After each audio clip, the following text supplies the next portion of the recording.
Welcome to the deep dive. We take stacks of information, find the key nuggets, and, well, tailor them just for you.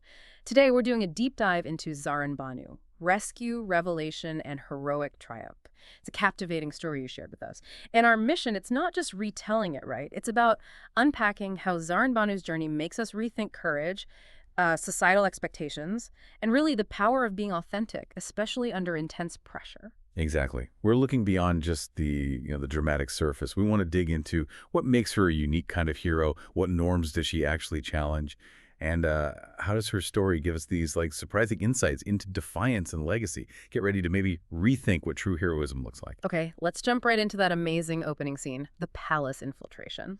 So Zarrin-Banu, disguised as Zarrin-Marg, she enters Tehran's palace during this huge feast.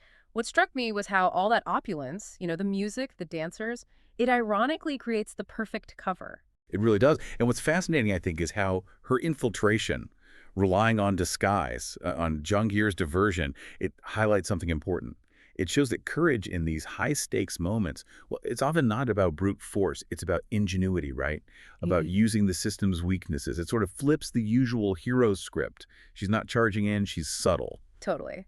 And Jahir, this roguish Uyar, which is basically a cunning ally, operates outside the rules. He plays his part perfectly. He distracts the guards with a loud story, even spills wine, that little bit of chaos. That's the key. That small act creates the exact window Zarrin-Banu needs to slip down into that dark, damp prison. Yeah, where it's just the sound of chains and dripping water, such a contrast. And that bit really underscores the need for planning, for allies you can trust.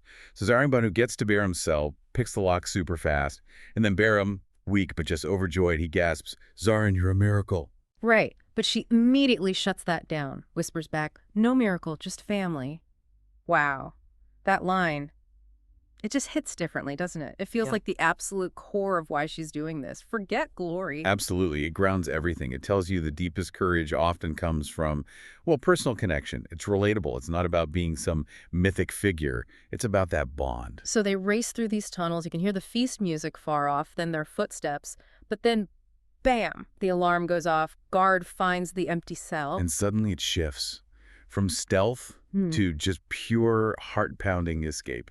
They burst out into the palace courtyard. And this is where her skill, her desperation, it just explodes onto the scene. She's using her sword, her bow, taking down guards. Deadly precision, the text says. Yeah, and Behram, even though he's weak, he's fighting right there beside her. And Jahangir jumps back in, knocks over a torch stand. Creates that wall of flames. Genius move. Buys him a second. It really does. This isn't just running away now. This is Zarrin-Banu actively shaping her own story, wouldn't you say? Oh, absolutely. And this leads to maybe the most impactful moment. In the courtyard, moonlit, they're cornered. And in the fight, her helmet falls off. Suddenly everyone sees her. Cropped hair, unmistakably female. The guards just freeze. They're stunned. Whispers start, "A woman." It's such a powerful choice by the author, putting that reveal right in the middle of the action. What does that specific moment do for the story? Well, it's pivotal. It transforms it. It's not just a rescue anymore. It's a direct challenge to the power structure itself.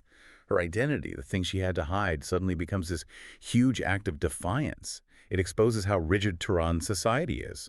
They just can't compute a woman being this capable warrior, this liberator. That makes perfect sense. But, thinking tactically for a second, wouldn't keeping the disguise on have been maybe safer right then? She's totally exposed. That's a fair question. Yeah. And it points to that tension, right, between strategy and authenticity.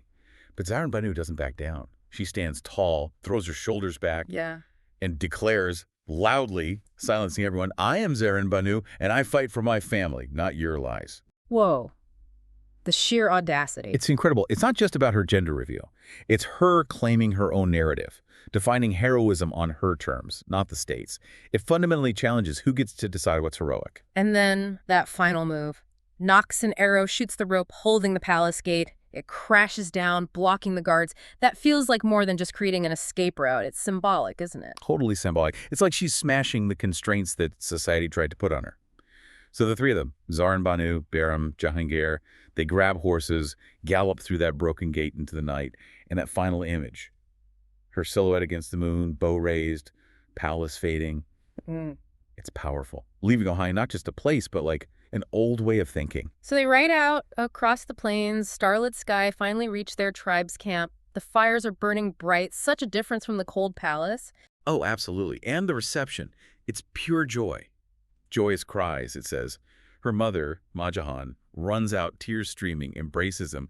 My daughter, you are our heart. That brings it right back to family, doesn't it? That core motivation. She's home where she's celebrated, not judged.